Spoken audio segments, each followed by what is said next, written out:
Morning my dear students. എല്ലാവർക്കും സുഖമാണല്ലോ? വീട്ടിലൊക്കെ സുരക്ഷിതരായിട്ടിരിക്കുന്നു എന്ന് കരുതുന്നു. നമ്മുടെ കഴിഞ്ഞ ക്ലാസ്സിലെ ഒരു ചാപ്റ്റർ പഠിച്ചു കഴിഞ്ഞായിരുന്നു, കെമിസ്ട്രി. രണ്ടാമത്തെ ചാപ്റ്ററിലോട്ട് നമ്മൾ കടക്കുകയാണ്. ചാപ്റ്ററിന്റെ പേരൊക്കെ നിങ്ങൾ കണ്ടു കാണും. വിക്ടേഴ്സ് ചാനലിൽ ക്ലാസ് ഒക്കെ കഴിഞ്ഞാണ്, ടെസ്റ്റ് പേപ്പറും നിങ്ങൾക്കൊക്കെ കഴിഞ്ഞാണ്. എന്നാലും പഠിച്ചു കഴിഞ്ഞവരെല്ലാം ഒന്നുകൂടെ ഒന്ന് റിവിഷൻ നടത്തുക. ചാപ്റ്ററിന്റെ പേര് ബേസിക് കോൺസ്റ്റിറ്റ്യുവൻസ് ഓഫ് മാറ്റർ, പദാർത്ഥങ്ങളിലെ അടിസ്ഥാന ഘടകങ്ങൾ. കഴിഞ്ഞ ചാപ്റ്ററിൽ പഠിച്ചൊക്കെ ഒന്ന് ഓർത്ത് നോക്കിക്കുക. ലാസ്റ്റ് നമ്മൾ നിർത്തിയത് പ്യുവർ സബ്സ്റ്റൻസസ് ആൻഡ് മിക്സേഴ്സ്. ഓർമ്മയുണ്ടല്ലോ? Pure substances and mixers. എന്നിട്ട് ഈ മിക്സേഴ്സ് അല്ലെങ്കിൽ മിശ്രിതങ്ങളിലെ ഘടകങ്ങളെ വേർതിരിക്കാനുള്ള ഒരു 5-6 മാർഗങ്ങളും ലാസ്റ്റ് ക്ലാസ്സിൽ ടീച്ചർ പഠിപ്പിച്ചായിരുന്നു. മിക്സേഴ്സിനെ വേർതിരിക്കുന്ന രീതികളൊക്കെ നമ്മൾ കഴിഞ്ഞ ക്ലാസ്സിൽ പഠിച്ചായിരുന്നു. അതിന്റെ കണ്ടിന്യൂഷൻ തന്നെയാണ് മക്കളെ നമ്മൾ അടുത്തതും പഠിക്കാൻ പോകുന്നത്. ആ ചാപ്റ്ററിന്റെ ബാക്കിയായിട്ട് തന്നെയാണ്. അപ്പൊ ടെക്സ്റ്റ് ബുക്ക് കൂടെ എടുത്തോണ്ട് വേണം നിങ്ങൾ ഇരിക്കാന്. അപ്പൊ നമ്മുടെ ടെക്സ്റ്റ് ബുക്കിന്റെ ഫസ്റ്റ് പേജില് കുറെ സബ്സ്റ്റൻസസ് തന്നിട്ടുണ്ട്. ആദ്യം നമുക്ക് അതിനെ ഒന്ന് ക്ലാസിഫൈ ചെയ്യണം. പ്യുവർ സബ്സ്റ്റൻസസ് ആൻഡ് മിക്സേഴ്സ്, ശുദ്ധപദാർത്ഥങ്ങളും മിശ്രിതങ്ങളും. നിങ്ങൾക്കറിയാം എങ്ങനെയാണ് കണ്ടുപിടിക്കുന്നതെന്ന്. അപ്പോൾ അവിടെ ഒരു പൊട്ടാസ്യം പെർമാംഗനേറ്റ് ലായനി, പൊട്ടാസ്യം പെർമാംഗനേറ്റ് സൊല്യൂഷൻ, ഇനിയും salt solution, sugar solution, copper sulphate solution, അങ്ങനെ കുറെ സബ്സ്റ്റൻസസ് ഉണ്ട്. കോപ്പർ, കാർബണ്, ഇരുമ്പ്, സൾഫർ, അങ്ങനെ കുറെ സബ്സ്റ്റൻസസ് ഉണ്ട്. നമുക്കിതിനെ ഒന്ന് വിശകലനം ചെയ്യാം. എങ്ങനെയാണ് ഈ പൊട്ടാസ്യം പെർമാംഗനേറ്റ് സൊല്യൂഷൻ ഉണ്ടാക്കുന്നത്? പൊട്ടാസ്യം പെർമാംഗനേറ്റ് എടുത്തിട്ട് അതിനകത്തോട്ട് വാട്ടർ ഒഴിക്കും. എല്ലാ സൊല്യൂഷൻസും അങ്ങനെയാണ് ഉണ്ടാക്കുന്നത്. അപ്പൊ അത് പ്യുവർ സബ്സ്റ്റൻസ് ആണോ മിക്സേഴ്സ് ആണോ? മിക്സേഴ്സ് ആണ്, മിശ്രിതങ്ങളാണ്. അതിനകത്ത് കോപ്പർ സൾഫേറ്റും ഉണ്ട്, വാട്ടറും ഉണ്ട്. അമ്മ അടുക്കളയിൽ ഉപ്പുവെള്ളം ഉണ്ടാക്കുമല്ലോ, ഷുഗറും ഉണ്ട്, വാട്ടറും ഉണ്ട്. പഞ്ചസാര ലായനി ഉണ്ടാക്കുമല്ലോ, പഞ്ചസാരയുണ്ട്. ഓക്കെ, അപ്പൊ ഷുഗർ സൊല്യൂഷൻ ഉണ്ടാക്കുന്നത് എങ്ങനെയായിരിക്കും? ഷുഗറും വാട്ടറും. സോൾട്ട് സൊല്യൂഷൻ എങ്ങനെയായിരിക്കും? ഉപ്പുവെള്ളം ഉണ്ടാക്കുന്നത്. അതിനകത്ത് ഉപ്പിടും, പിന്നെ അതിനകത്തോട്ട് വെള്ളം ഒഴിക്കും. അപ്പൊ അതെല്ലാം ഏതിന് എക്സാമ്പിൾ വരും? മിശ്രിതങ്ങളാണ്, മിക്സേഴ്സ് ആണ്. ഇനി നമുക്ക് നോക്കാം. ഹൈഡ്രജൻ, ഓക്സിജൻ, ഗോൾഡ്, കോപ്പർ, ഇതൊക്കെ നിങ്ങൾ കേട്ടിട്ടുണ്ടല്ലോ. അതിനകത്ത് അങ്ങനെ ഒന്നിൽ കൂടുതൽ വസ്തുക്കളുണ്ടോ? നമ്മളൊരു ബോട്ടിൽ ഹൈഡ്രജൻ എടുത്തേക്കുക, അതിനകത്ത് ഹൈഡ്രജന്റെ കണികകൾ മാത്രമേ ഉള്ളൂ, പാർട്ടിക്കിൾസ് മാത്രമേ ഉള്ളൂ. ഒരു കിലോ അലൂമിനിയം പീസ് മുറിച്ചെടുത്തേക്കുക, അതിനകത്ത് അലൂമിനിയത്തിന്റെ പാർട്ടിക്കിൾസ് മാത്രമേ ഉള്ളൂ. അപ്പൊ അതെല്ലാം നമ്മൾ ഇതിനകത്ത് എഴുതും, പ്യുവർ സബ്സ്റ്റൻസസിൽ എഴുതും.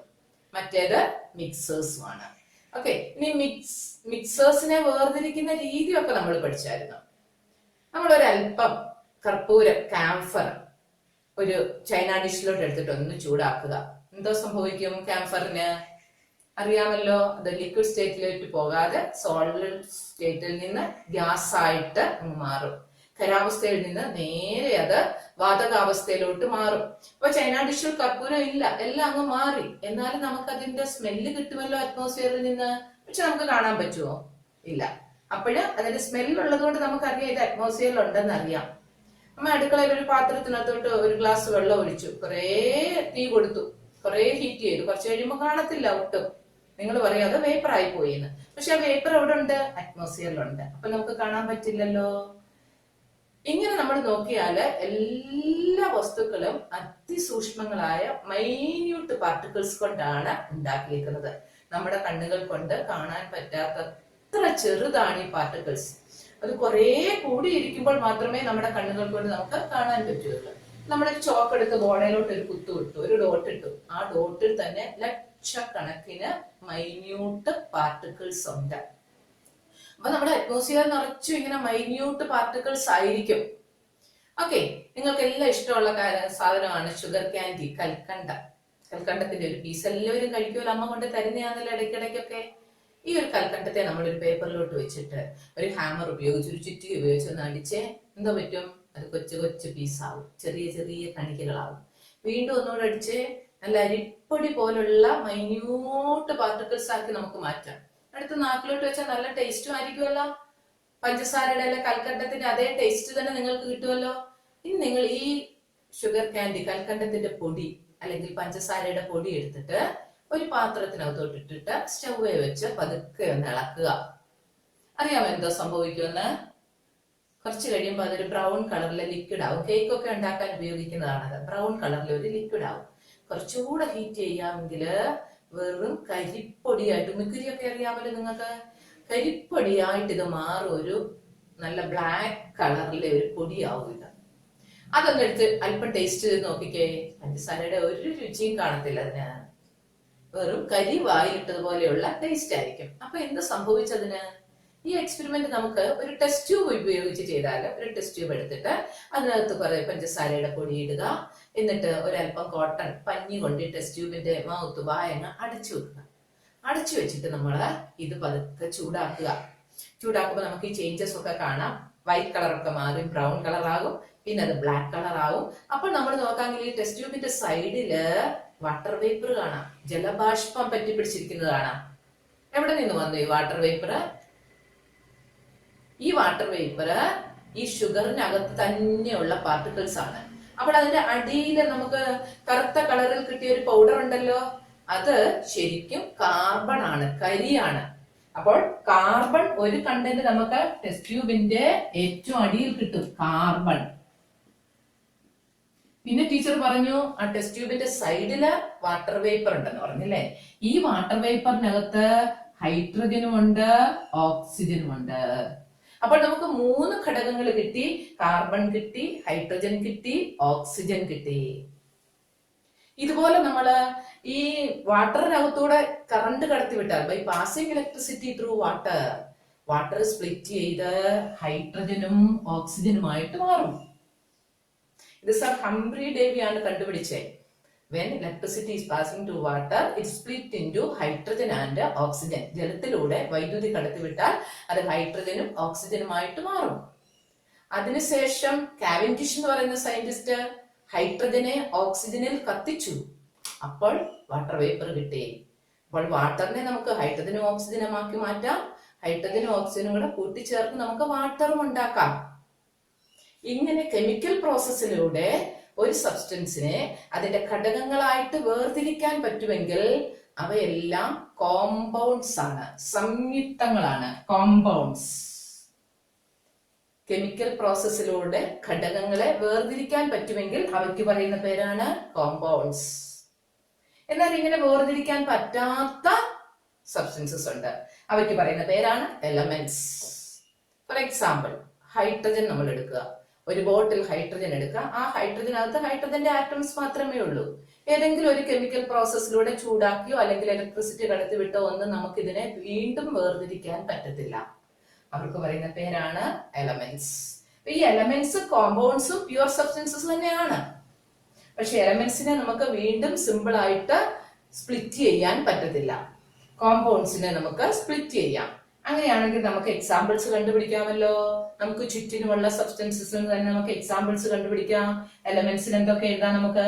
ഹൈഡ്രജന്, ഓക്സിജന്, നൈട്രജന്, ഗോൾഡ്, കോപ്പർ, അലുമിനിയം, പ്ലാറ്റിനം, ഇതെല്ലാം എലമെന്റ്സിനകത്ത് വരും. ശ്രദ്ധിച്ചു പഠിച്ചോണം. 9ലെയും 10ലെയും ക്ലാസ്സുകളിലൊക്കെ ബേസിക് ആയിട്ടുള്ള അടിസ്ഥാനമായിട്ടുള്ള ക്ലാസ്സുകളാണിത്. ഇത് പഠിച്ചു കഴിഞ്ഞാൽ പിന്നീട് എളുപ്പമായിരിക്കും. അപ്പൊ എലമെന്റ്സിന് എക്സാമ്പിൾ പറഞ്ഞു, അതിനെ നമുക്ക് സ്പ്ലിറ്റ് ചെയ്യാൻ പറ്റത്തില്ല. Elements cannot be split into simpler substances through chemical process, but compounds can split into its constituents, or compounds contain more than one element. Elements combine together to form compounds. Different elements combine together to form compounds. അപ്പോൾ കോമ്പൗണ്ടിന്റെ example പറയാം. ഇനി ഇപ്പൊ നമ്മൾ ഇവിടെ പറഞ്ഞായിരുന്നല്ലോ, ഇതെന്താ നമ്മൾ എടുത്ത ഏതിൽ നിന്നാണ് കാർബൺ, ഹൈഡ്രജൻ, ഓക്സിജൻ ഒക്കെ കിട്ടിയേ? ഷുഗറിൽ നിന്ന്. So sugar is a compound. Water is another compound. Salt is a compound. Carbon dioxide is a compound. Carbon monoxide is a compound. Potassium permanganate is a compound. ഇഷ്ടം പോലെ examples നമുക്ക് കോമ്പൗണ്ടിൽ എഴുതാം.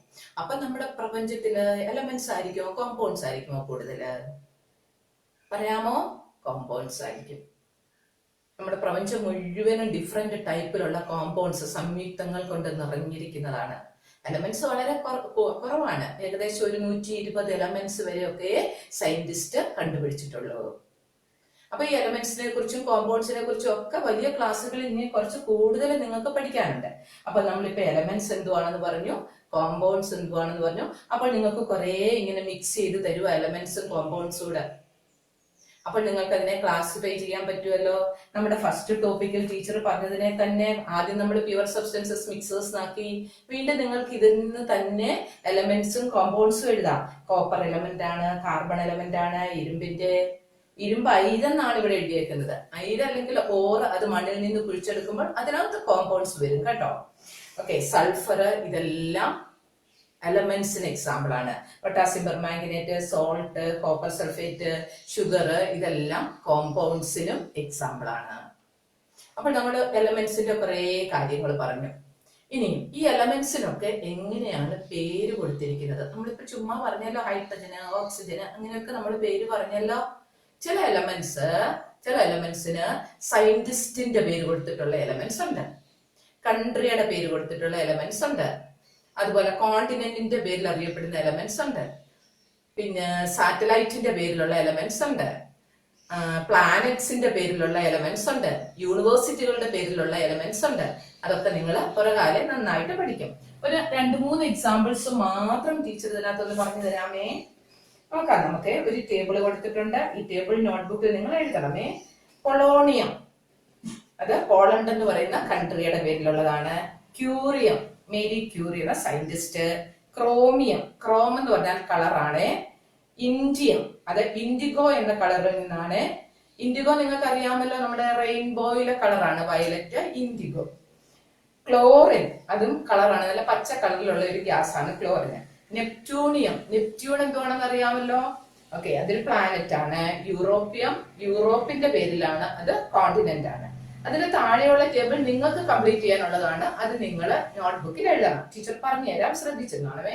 അമേസിയം, America, അതൊരു കൺട്രിയാണ്. Francium കൺട്രിയാണ്, France അറിയാം. Rubidium എന്ന് പറയുന്നത് Ruby, അത് കളറിൽ വെച്ച് വന്നിട്ടുള്ളതാണ്. പ്ലൂട്ടോണിയം, പ്ലൂട്ടോ അറിയാമല്ലോ, നേരത്തെ നമ്മളത് പ്ലാനറ്റിന്റെ കൂട്ടത്തിലായിരുന്നു, ഇപ്പൊ അത് പ്ലാനറ്റ് അല്ല. അപ്പൊ അത് പ്ലാനറ്റിന്റെ ഓർമ്മയ്ക്ക് അത് നിലനിർത്താൻ വേണ്ടിയാണ് അതിന് പ്ലൂട്ടോണിയം എന്ന് പേര് കൊടുത്തത്. ടൈറ്റാനിയം, അതൊരു സാറ്റലൈറ്റിന്റെ പേരാണ്. മെന്റലീവിയം, അതൊരു സയന്റിസ്റ്റിന്റെ പേരാണ്. റൂദർഫോർഡ് എന്ന് പറയുന്ന സയന്റിസ്റ്റിന്റെ പേരിൽ നിന്നും ആറ്റത്തിന് കൊടുത്തിരിക്കുന്ന പേരാണ്. അപ്പൊ ഈ ടേബിൾ നിങ്ങൾ നോട്ട്ബുക്കിൽ കംപ്ലീറ്റ് ചെയ്തോണമേ. ഇനിയും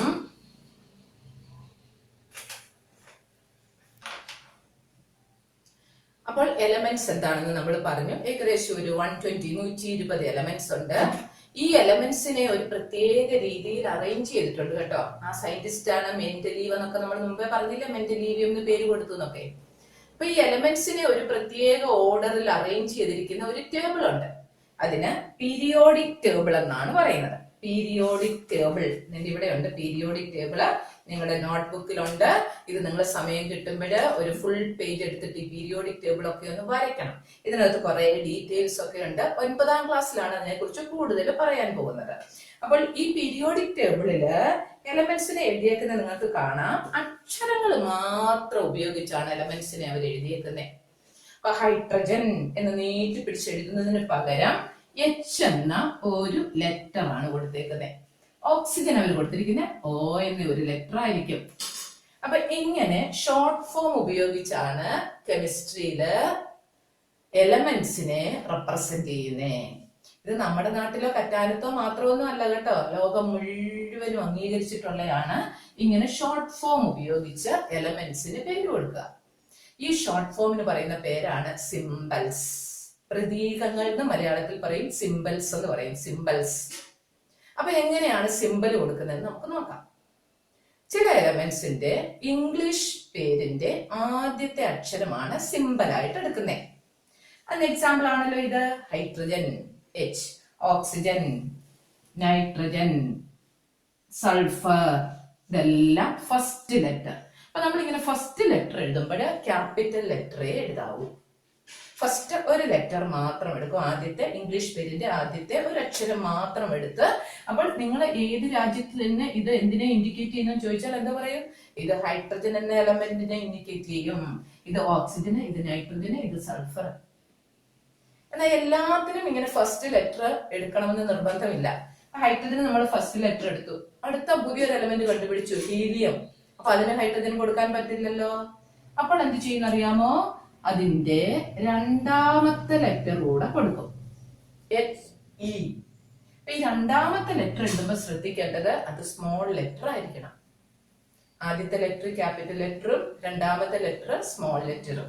ഇങ്ങനെ രണ്ടാമത്തെ ലെറ്റേഴ്സ് വന്നിരിക്കുന്ന എലമെന്റ്സും ഉണ്ട്. അത് പീരിയോഡിക് ടേബിളിൽ നിന്ന് നോക്കി കണ്ടുപിടിക്കണം. ഇനി അടുത്ത ഇപ്പം കാർബൺ, ഇത് C ആണ് കാർബണിന്റെ സിമ്പൽ നമ്മൾ എടുക്കുന്നത്. കാർബൺ അടുത്ത ഒറ്റ ലെറ്റർ മാത്രം ക്യാപിറ്റൽ ലെറ്റർ. ഇനി അടുത്ത ഒരെണ്ണം വന്ന് കാൽഷ്യം. അപ്പോൾ എന്ത് ചെയ്തു? സിയുടെ കൂടെ അതിന്റെ അടുത്ത ലെറ്റർ കൂടെ കൊടുത്തു, കാൽഷ്യം. എന്നാൽ ക്ലോറിൻ എലമെന്റ് വന്നപ്പോഴേ സിയും എല്ലും, എല്ല് രണ്ടാമത്തെ ലെറ്റർ അല്ല മൂന്നാമത്തെ ലെറ്റർ, CHL എന്നാണ് പറയുന്നത്. അവിടെ H സൈലന്റ് ആയതുകൊണ്ടായിരിക്കും സിയും എല്ലും. അടുത്ത ഒരു എലമെന്റ് കൂടെ വന്നു ക്രോമിയം, അപ്പൊ സിയും ആറും. ഇങ്ങനെയാണ്. അപ്പൊ ഫസ്റ്റ് ലെറ്റർ എടുക്കാം, ഫസ്റ്റും സെക്കൻഡും എടുക്കാം, ഫസ്റ്റും തേർഡും എടുക്കാം. ഇങ്ങനെയാണ് എലമെന്റ്സിന് ഷോർട്ട് ഫോം അല്ലെങ്കിൽ സിമ്പൽ കൊടുത്തേക്കുന്നത്. ഈ സിമ്പൽസ് എല്ലാം നിങ്ങൾ പഠിക്കണം. പഠിച്ചാൽ നമുക്ക് വളരെ എളുപ്പം നോട്ട്ബുക്കിൽ എഴുതാൻ. ഹൈഡ്രജൻ എന്ന് എഴുതണ്ട, H മാത്രം എഴുതിയാൽ മതി. സ്ഥലം കുറയ്ക്കാം, ഇങ്ക് കുറയ്ക്കാം, സമയം കുറയ്ക്കാം. വളരെ ലാഭമാണ് ഇങ്ങനെ നമ്മൾ സിമ്പിൾസ് എഴുതി പഠിച്ചാൽ. ഇത് യൂണിവേഴ്സ് മുഴുവൻ, ലോകം മുഴുവനും അംഗീകരിച്ചിട്ടുള്ളതാണ് ഈ സിമ്പിൾസ്. ഇനിയും ചില എലമെന്റ്സിന്റെ കേസിൽ അതിന്റെ ഒരു ലാറ്റിൻ നെയിം ഉണ്ട്. ആ ലാറ്റിൻ നെയിമിൽ നിന്നാണ് അതിന്റെ സിമ്പൽ കൊടുത്തേക്കുന്നത്. ഫോർ എക്സാമ്പിൾ നമ്മൾ സോഡിയം എടുക്കുന്നു. ഇവിടെ നമ്മൾ സൾഫറിന് S കൊടുത്തിട്ടുണ്ട്. അപ്പൊ സോഡിയത്തിന് S ഇട്ടാൽ അത് തെറ്റാണല്ലോ. സോഡിയത്തിന്റെ ലാറ്റിൻ നെയിം നാട്രിയം എന്നാണ്. അതിന്ന് ആദ്യത്തെയും രണ്ടാമത്തെയും കൂടെ ലെറ്റർ എടുത്ത Na ആണ് സോഡിയത്തിന്റെ സിമ്പൽ. അതുപോലെ പൊട്ടാസ്യം, കാലിയം ആണ് അതിനെടുത്തേക്കുന്നത്.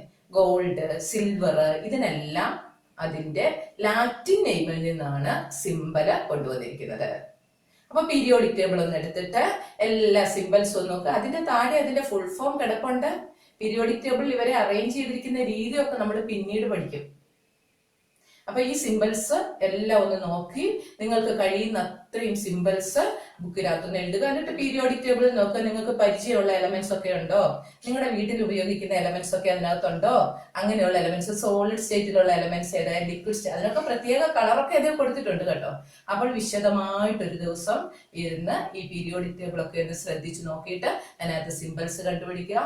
സോളിഡ് സ്റ്റേറ്റിലുള്ളത്, ലിക്വിഡ് സ്റ്റേറ്റിലെ, ഗ്യാഷ്യസ് സ്റ്റേറ്റിലും ഒക്കെ ഉള്ളത് കണ്ടുപിടിക്കുക. അപ്പൊ നമുക്ക് ഇത്രയും മതി ഇന്നത്തെ ക്ലാസ്. Thank you.